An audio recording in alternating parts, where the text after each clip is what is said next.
When was the last time you read a post that halted your scroll? You know what I mean? It's like you're just casually scrolling through the social media chaos, then wham. It's it's something it's meaningfulness, it's goodness, and do I dare say beauty? Words that cut through the noise. Why? Because these words are beautiful and this writing is meaningful, and that's the writing of Joshua Gibbs. And that's the post that led to today's conversation. So keep listening. Welcome back to FCLE Seminar. This is your host, Mercedes Musto.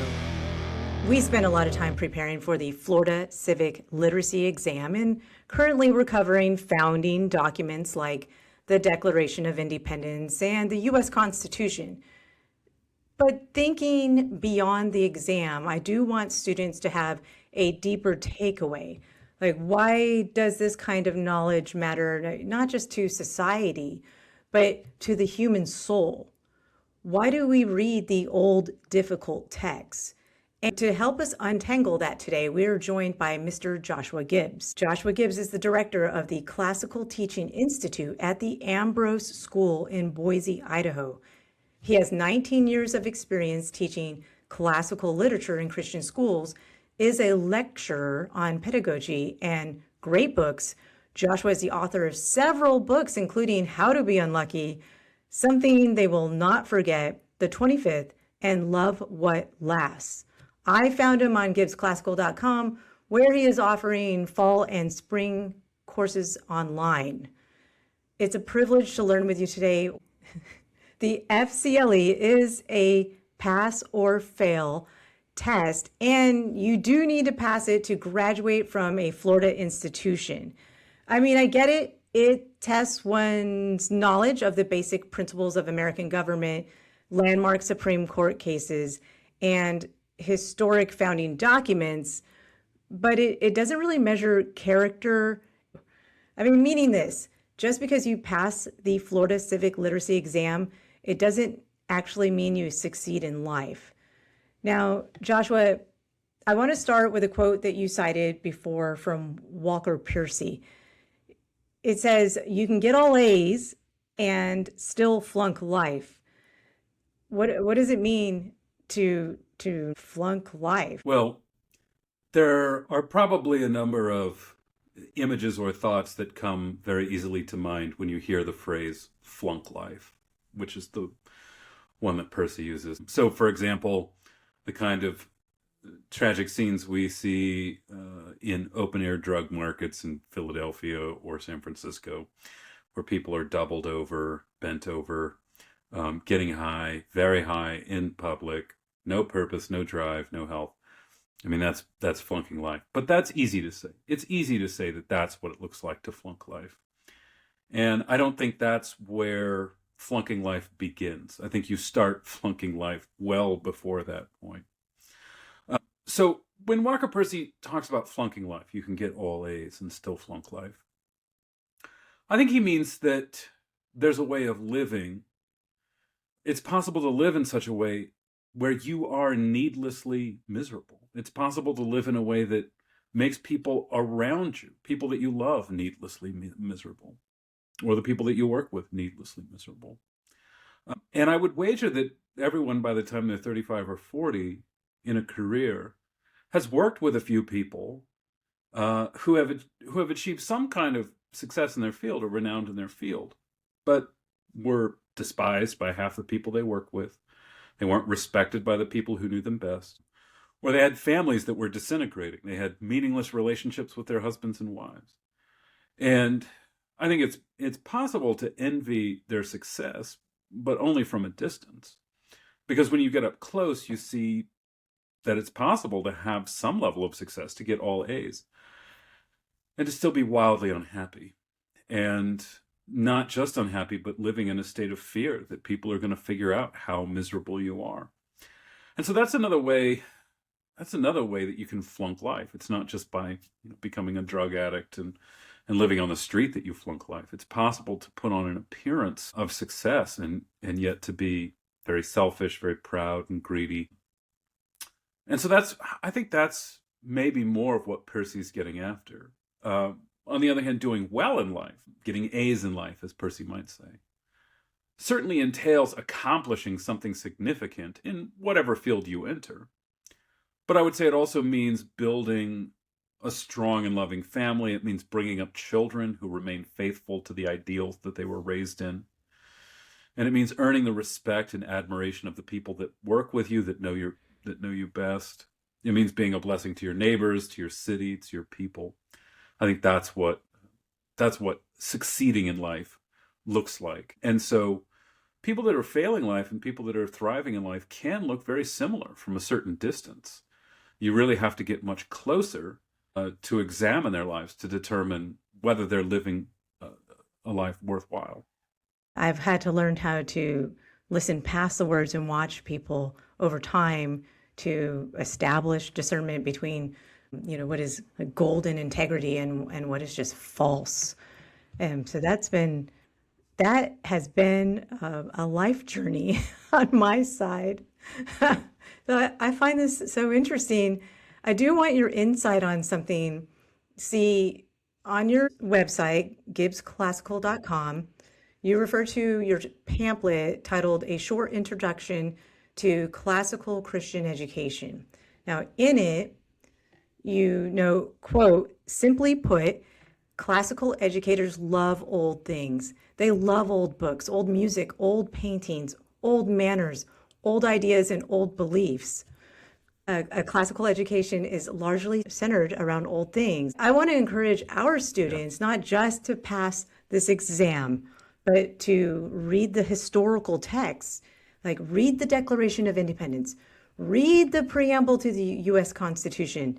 These are two of our nation's founding documents, and being facetious here, these old texts are written in an ancient script called cursive. Okay. But really, I do encourage learners to unplug from the very emotionalized 24-hour news cycle. Really unplug, guys, and learn to be still enough to savor 1,600-year-old texts, like something that you are going to be teaching, Augustine's City of God. Yeah, it's a difficult text for sure. So I teach online. I'll be teaching 2 works by Augustine next year, the Confessions and the City of God, through Gibbs Classical, which is an online classroom I started several years ago. So I've taught for many years. I've taught classic texts for many years. And always to high school students, sometimes to adults too. Adults take my classes online. But one of the things I've learned in framing the study of classic texts for high school students is not to oversell them. So there's a temptation for classic literature teachers to say things to students like, well, if you like the Percy Jackson books, you're really going to love Mary Shelley's Frankenstein. But I don't think that's the case. I don't think that's necessarily true. So I believe that a good classic literature teacher needs to demonstrate real love and enthusiasm for the books in the curriculum. So I'm not down on that. And so I don't want to be misunderstood. But I don't think that it's helpful to tell students Frankenstein is like the Percy Jackson books, only better. And the reason for that, maybe an analogy would be helpful. If you take a 10-year-old boy who's been raised on McDonald's, had McDonald's, every week of his life, and when he eats at home, he tries to eat as close to McDonald's food as possible. If you take that boy to like a very upscale Spanish restaurant, like the kind of restaurant with a Michelin star and a 3-month wait list for reservations, you can't tell that kid, if you like McDonald's, you're really going to like the food at the Spanish restaurant because it's better. So the food is going to be better. It's going to be much better, but it's also going to be fundamentally different in every way. So McDonald's is very easy to like. It's all fat and carbs and sugar and oil. And there's nothing odd or demanding about it. And I'm not saying this to diss McDonald's or say you shouldn't eat there. I mean, if you want a Big Mac, fine. But don't tell a child that McDonald's and this upscale Spanish cuisine are on the same continuum, that they're the same, just quantitatively different. This one's good, this one's better. it's a fundamentally different thing. So in the same way, reading Frankenstein is a completely different experience than reading Percy Jackson. And reading Augustine's City of God is completely different than reading a recently published book of theology, even a decent one. And that's because classics are just far more demanding. You don't, and this is going to sound strange at first, so I do want to explain it. You don't read a classic because it's fun. You don't read a classic because you want to.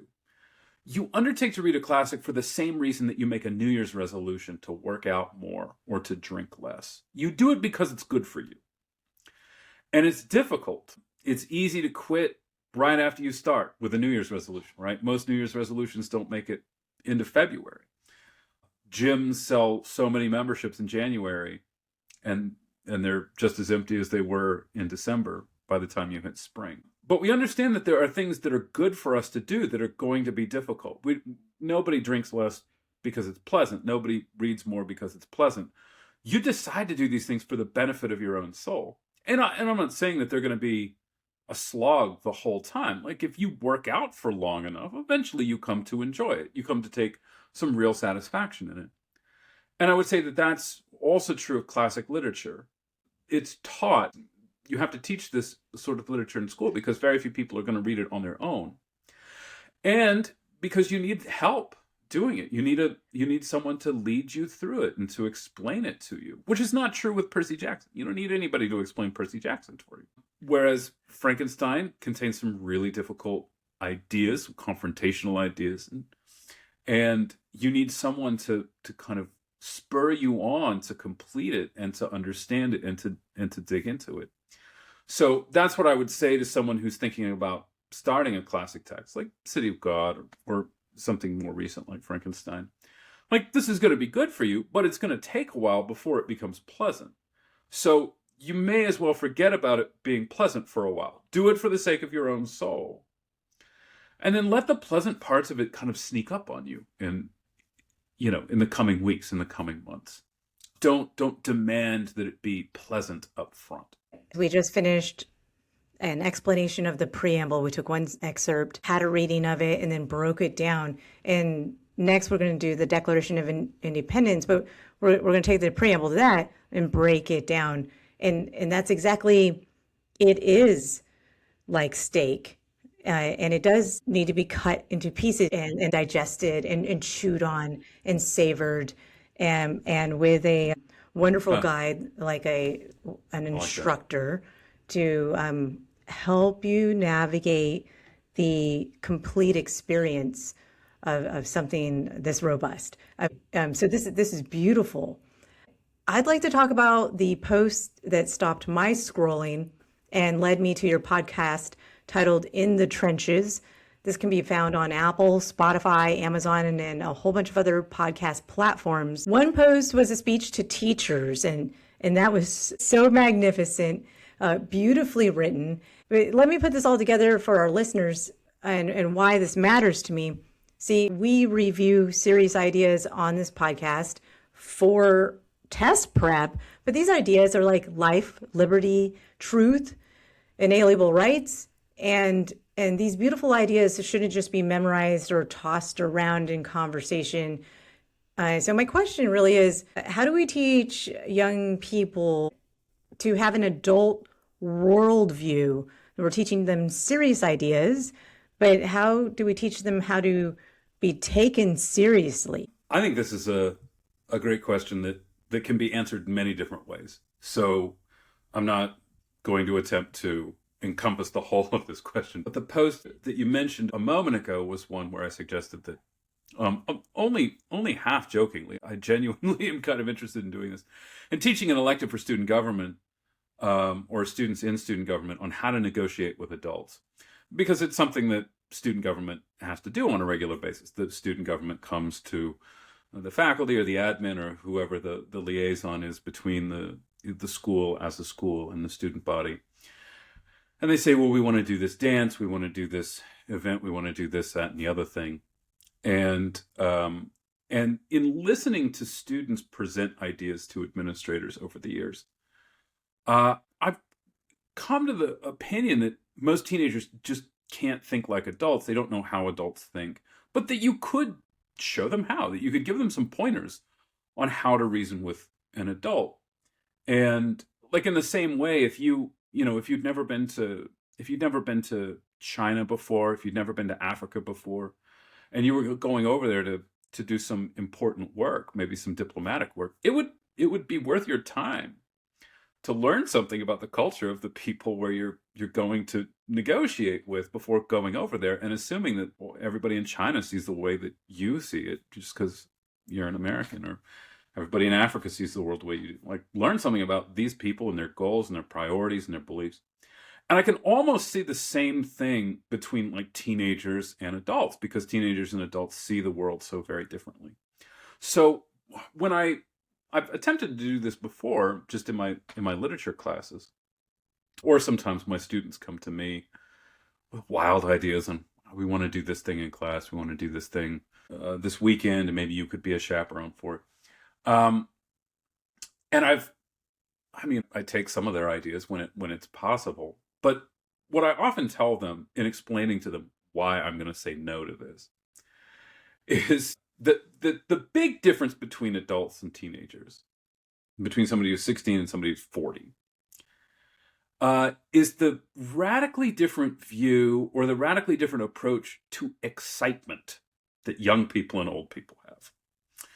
So exciting things, young people love exciting things, and they're suited to exciting things because excitement entails some risk, and young people are not risk averse for the simple reason that they don't have a lot to lose. Old people are more risk averse because they have a lot to lose. Now, everybody only has one life to lose, but in the course of that life, adults have more to lose. And when I explain this to my students, I sometimes say something like this: if one of you was caught smoking a joint out in the parking lot, you could probably make a full social recovery in 6 months. You could apologize, you could take your punishment, you could double down on working hard, you could call everybody sir and ma'am, and 6 months from now, 6 months after getting caught doing drugs in the parking lot, everyone might say of you, well, he had a rough start to the year, but he's really come along. He's really made something of this year despite not starting well. And that could happen for you in 6 months. In 6 months, you could go from a drug conviction to everyone saying, wow, he's doing so well. If I, as a teacher, got caught smoking a joint out by my car, I'd never teach high school again. I would lose my job.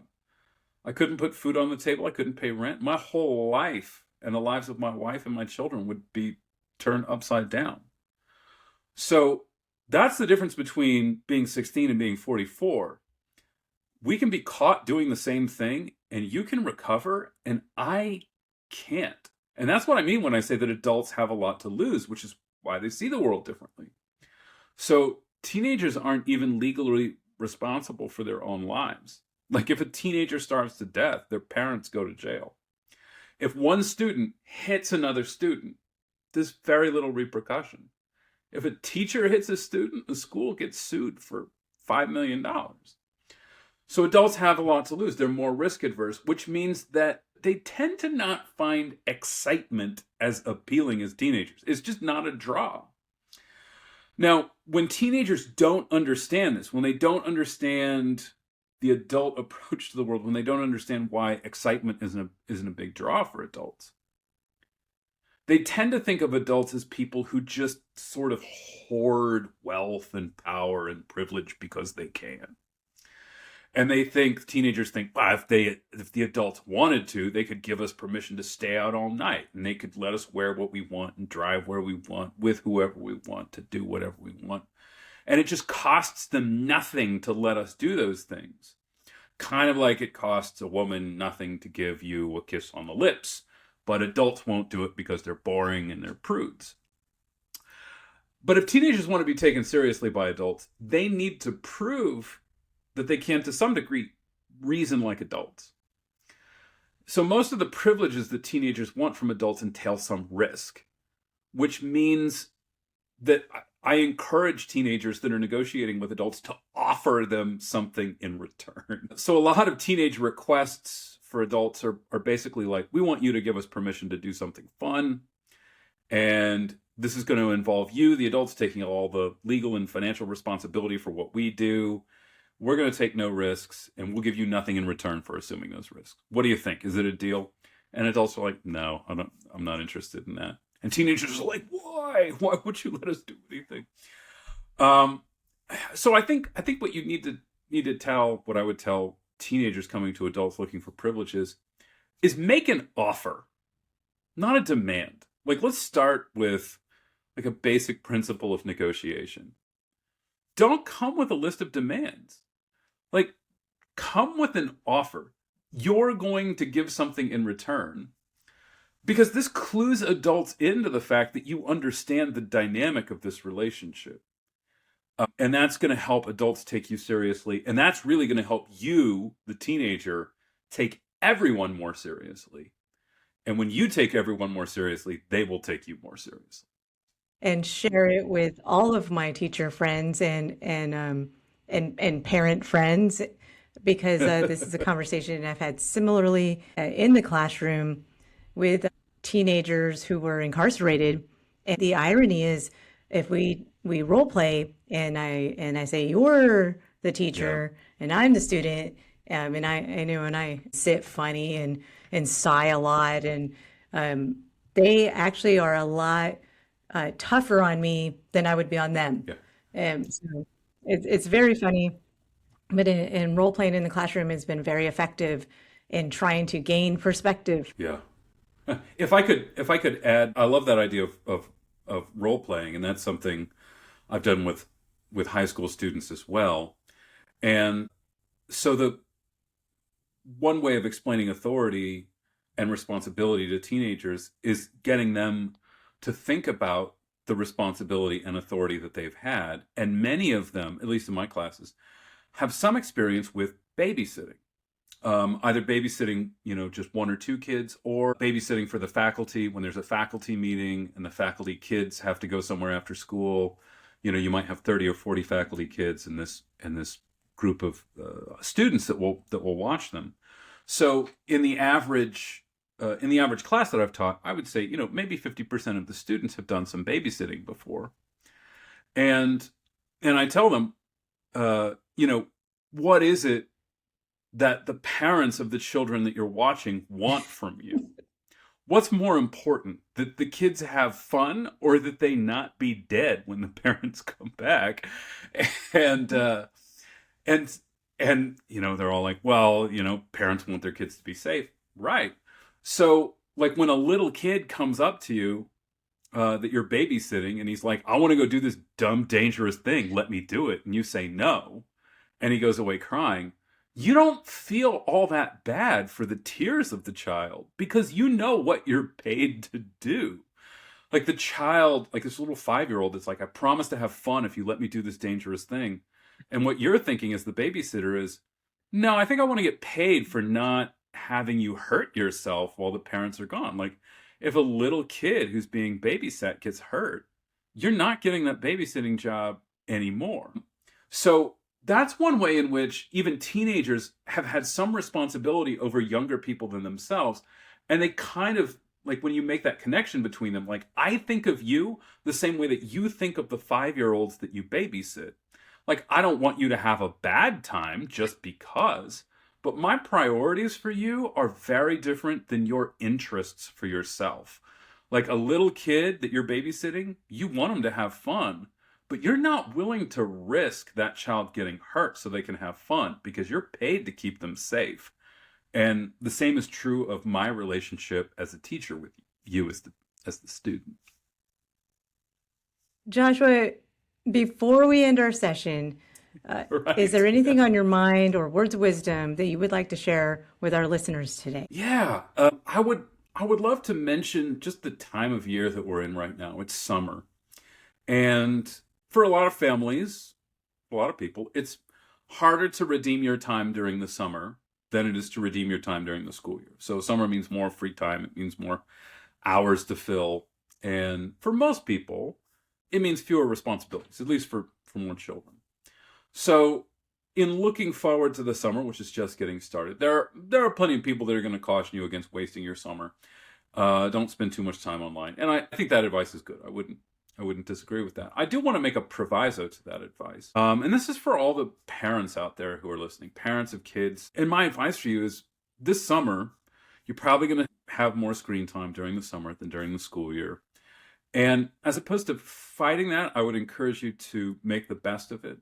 And so I would say watch movies with your kids. Kids really like it when parents join them to watch movies. And I would even say little kids like it when older siblings watch movies with them.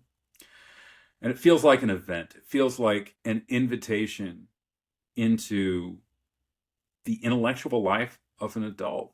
And kids learn a lot by watching older siblings and parents watch movies. Like kids will watch a movie, but they'll also watch the parent watching the movie, watch the older brother watching the movie. They'll learn how to respond. They'll learn what to laugh at, what to go tisk over. And they'll pay attention to the moments in the movie when parents or older siblings are crying or they're leaning forward in anticipation. So it's not exactly a passive thing. But I would encourage adults to choose movies to watch with their kids or older siblings to watch with younger siblings that they, the adults, have an interest in watching. So I think it's sad that the term family movies doesn't really connote movies that are made for entire families anymore. Really, family movies are just kids' movies that adults have to watch too. I think that a movie that's for the family should be sufficiently interesting for everyone in the family, not just something banal that the parents suffer through. So I would say that you've got a family movie when you've got a movie that an adult might watch on their own without kids. And no sane adult is going to sit down and watch Minions 2 on their own.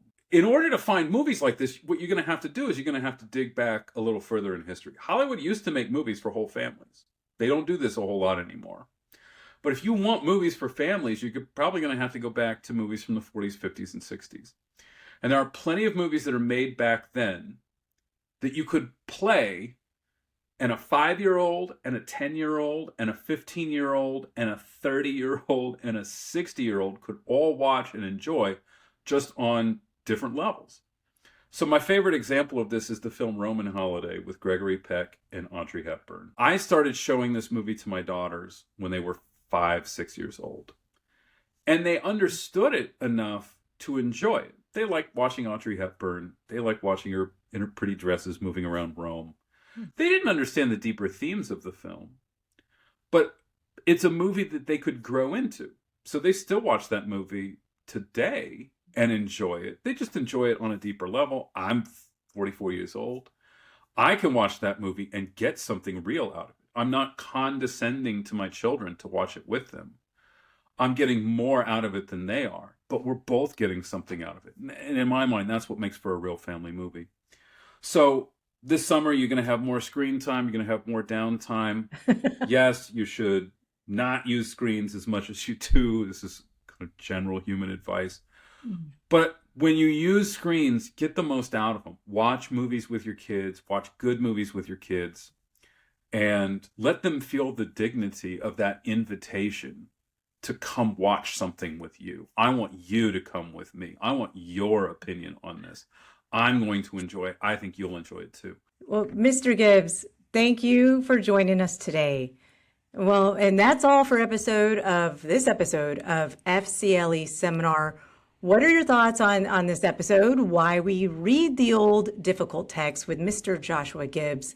And as Mr. Gibbs might say, you could have been listening to an interesting podcast about the life of Alexander Solzhenitsyn, but you chose to listen to this one. Thank you. Listen, reach out to us in the comments. We'd love to hear from you. And until then, keep questioning, keep learning, and stay curious. This is your host, Mercedes Musto, signing off.